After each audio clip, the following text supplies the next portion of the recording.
Welcome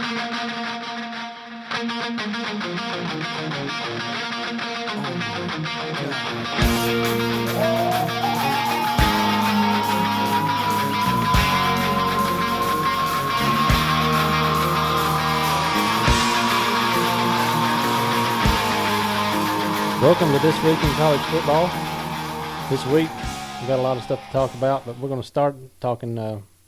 Last week we had mentioned about the rules changes and how Nick Saban and Brett Bielema and a couple other coaches said that it was a player issue, safety issue, that some of these offenses were running too fast. Well, I think that out of the 120 major colleges that play football, 25 coaches were the only ones that were against the hurry-up offense. The other 95 were fine with it. But well, I'm still of old school. You got to learn how to play that defense. Well, the main issue though was that it was a safety thing. It was going to keep players safe to get rid of it. Well, then in an interview earlier this week, Saban was in Columbus, Georgia, speaking at an event and was asked about it, and he kind of backtracked a little bit, but he said that it was mainly an officiate. It was going to be tough on the officials. The officials should be able to slow down the pace of the game, but they can't do it when you run up there and snap the ball so fast. Well,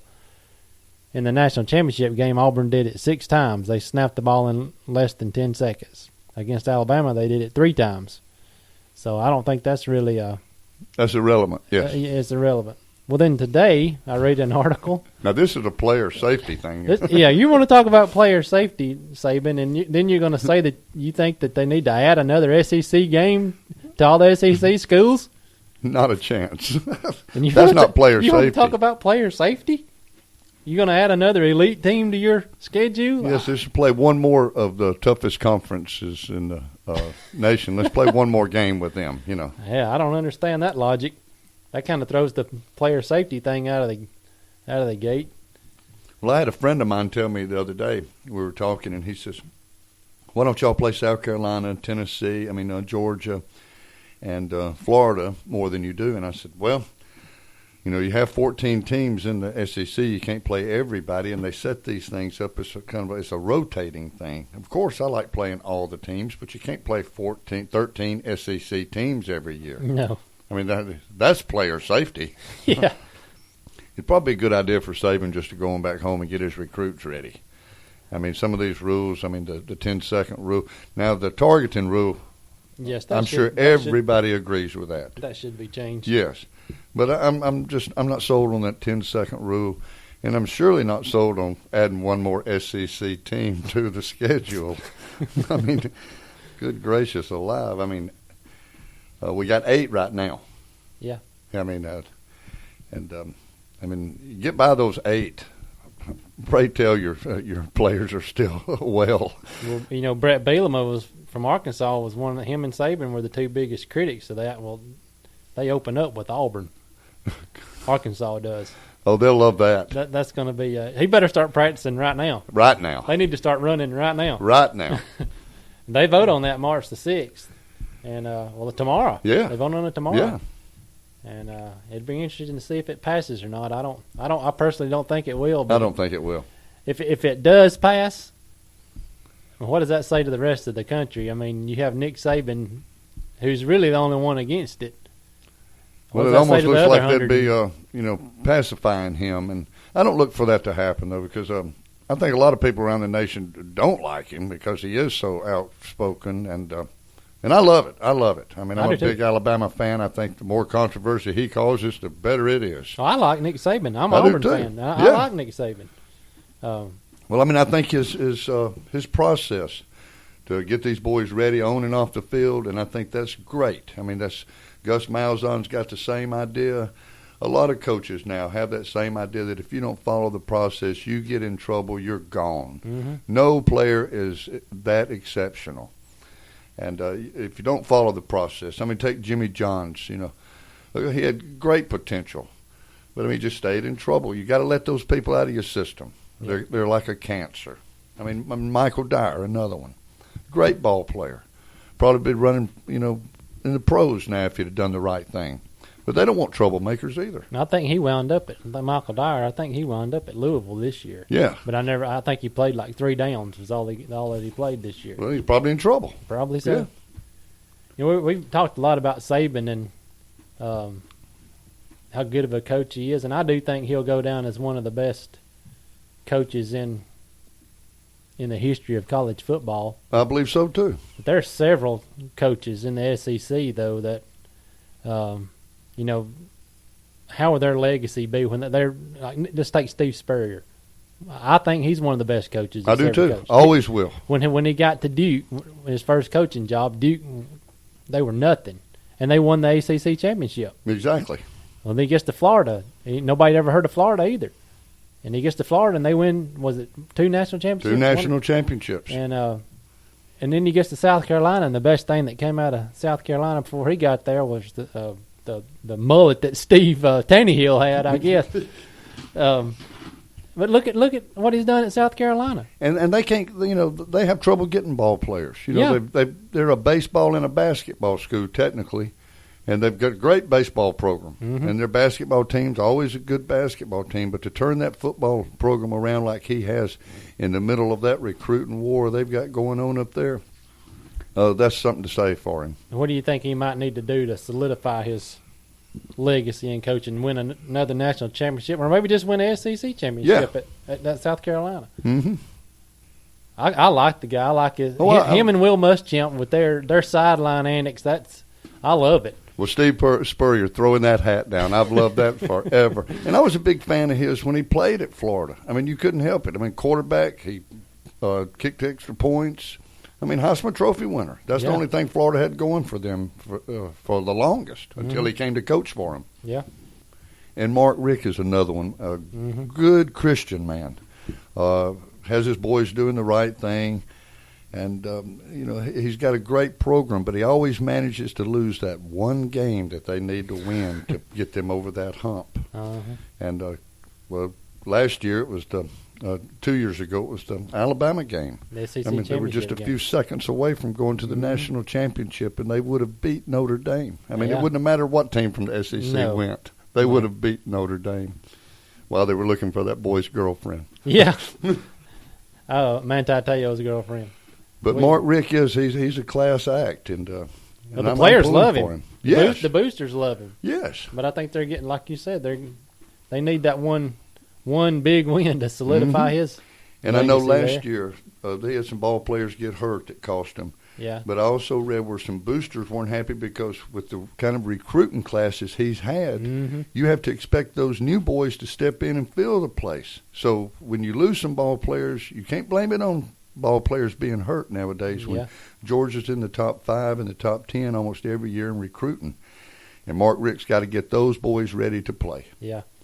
I think another coach that needs just a little bit of help, Frank Beamer at Virginia Tech. You know, they're at least in the top 25 every year. Every year. And they're one of the teams that could slip up and beat anybody at any time. On any given day. And he's been there for what? I can't remember how many years he's been. 30 years? It's a long time. He's probably got the longest tenure of any coach in the country. I think he does. I would think so. And he seems to be actually when they got rid of Tommy Tuberville at Auburn, that's who I was hoping they would get was Frank Beamer, if he was on the list. He was on the list, and I was hoping that they got him just because of the way he coaches and the way that he handles things. Well, he's you don't hear any trouble, no problems, even with the Vic boys. I mean, they was able to get pass through with no big problems, and he handles his program right. His boosters love him. They love him at Virginia Tech. Yep. And that's the kind of coach you want. And I doubt if he ever goes anywhere now. I doubt he will either. I think he'll be an analyst on TV when he leaves. And he's a class guy. He is. Another coach I think needs to do something to prove himself is Les Miles. You know, he's been at LSU since Saban left, and he won that national championship with Saban's players. And basically hasn't done much since, but have good ball clubs now. Yeah. He has good ball clubs. He's in the top 10 every year, and he's a good coach. He's got some problem with the clock, but yes. My favorite one, though, was where he beat Auburn, and they asked him, they threw a pass when he could have kicked a field goal, and they asked him after the game, they said, why'd you do that? He said, well, I didn't know what the score was. Yeah, I mean, there was like 1 second left in the game, and it was a Hail Mary, and it was a miracle catch, and kind of like the catch this year in the Georgia game, the Auburn-Georgia game. But, well, I think when he threw the ball, I think the Auburn player was so surprised because it almost passed through the Auburn player into the LSU guy's hands. And Les Miles is over there with this funny look on his face, and all of his coaches are rubbing their heads. And I love the guy. I think he's great for the SEC. And we know they're in the top 10, usually with the number 1 recruiting class in the country. Oh, yes. And they hadn't panned out, I don't guess. Well, I think he's made a few mistakes with some quarterbacks. Now, this Metzenberger was one of his best. Mm-hmm. But the couple before that, we had one for passing, one for running. And they had some issues there. But for the most part, they put out some of the best linebackers in the country. They got great offensive, defensive linemen, great running backs. They got 3 or 4 of them playing in the NFL right now. Mm-hmm. And, LSU is a premier team. And I never minded them. You know, I said, yeah, they're a lot of fun. My family went down to see them play when I was a kid. We beat them terrible. And after the game, everybody's dancing, throwing beads, and cooking. And I said, Daddy, I thought we won. He said, son, we did. He said, these people are nuts. And I've loved LSU people ever since. Well, Phillip Rivers' little brother was a backup at LSU. And I think he's a backup quarterback at LSU. And he's transferring this year. Because I think he has 2 years he graduated. I think he's got 2 years of eligibility left, but he's like 6'9", big old boy, and has a cannon for an arm. But he just wasn't in that style of offense. With your running, I didn't really notice that LSU's quarterback had to do that much running. Mettenberger wasn't a running threat. I don't. Well, I think they called delay a game every time he ran. Well, Phillip Rivers is supposedly helping his brother find a place to go, and they're going to – well, they had one of the top quarterback recruits coming in this year, but they had that freshman that started in the bowl game last year, and they won their bowl game. Mm-hmm. And so we'll see. That goes back to – my mother and Phillip Rivers' grandmother, they were friends when they were children, and my mother was always a San Diego Chargers fan just because of that. Good family. Well, this was just in on Bleacher Report, something we were just talking about. Nick Saban has come out again with another, I don't know what you call this, against the 10-second rule, but this is what Saban says. The fastball guys, meaning the up-tempo coaches, say there's no data out there to suggest that the 10 seconds rule is a bad rule. So, what's the logic, Saban says? If you smoke a cigarette, do you have the same chances of getting cancer if you smoke 20 cigarettes? Is there a difference between 1 cigarette and 20 cigarettes in the way if you would get cancer or not? I guess there's no study that says that specifically, Saban says, but logically we would probably say, yeah, there probably is a better chance you get cancer if you smoke 20 cigarettes over 1 cigarette. I'm like you. I think he needs to go to the practice field or something. He needs to go to the lake house and fish or something. Exactly. It's off season. He needs to quit getting up there in front of everybody right now and just go home and get ready for this next season. Oh, Lord. I don't know what. I think he may be losing his mind or something. He hired Lane Kiffin. I don't know. Well, I know somebody was joking with me one day, and they said, how do you pronounce his name? Orgeron? Orgeron. They said we had him too, and I said, if you're telling me the truth, I'll kill you. And he just laughed. He said, I'm just kidding, Andy. I said, that's not a funny joke. That's funny. I said, Lane Kiffin's enough. And I think Lane's going to be fine for us. I think he will. I like his youth. I like his fire. And if he just doesn't run his mouth, and I believe Saban will be able to keep him under control. I think he will too. So Saban has said that it's a safety issue for the players with the 10-second rule. Now he's linked it to cigarette smoke, and that the officials should dictate the way the game is played and not the opposing coach. What else? what else can be said?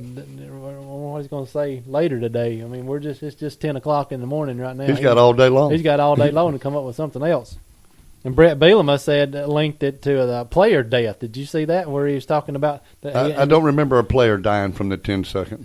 From the fast offense. He said that's what with the players with the sickle cell, which is it's mainly in African American people, but there was a kid from Cal that died during conditioning drills, and they linked it to the sickle cell trait that he had. And Bielema says that over half of his team has that trait, and he's worried that his kids are going to die because the kid from California died.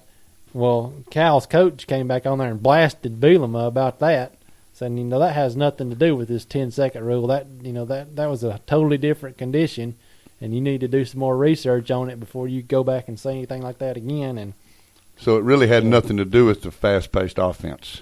No, it's just football. But he threw that in there as that. Well, we're coming up on our break. Who knows what we'll get in? Saban might post something before we come back from the break. Yeah, we'll keep you posted. We'll be back. Hello, I'm Robert McKay, Mayor of Asheville, Alabama, and candidate for House Seat 30, covering North St. Clair and Southern Etowah County. I would love to represent you in this district. I am a pro-business, and I believe in small government and less taxes. I can relate to all the people. I am a small business owner, drive a bus for the St. Clair school system, and can relate to all the working men and women in this district. I'm a strong believer in education. Educated people will enrich our economy. I ask for your support in the June 3rd Republican primary. Please visit my Facebook page at robertmckay.33449 for more information. This is a paid political advertisement by friends of Robert McKay. Thank you. Mom, Dad, parenting is nothing but preparing our children for this journey called life. Hi, this is John Kroll from Big Oak Ranch. After nearly 40 years of raising 2,000 children, we've learned that the society we live in today is trying to rob our children of their future. Our job is to give them a future and a hope. Our children are counting on us to show them the way. Learn about John Croyle's new book, The 2-Minute Drill to Manhood, by visiting bigoak.org/manhood.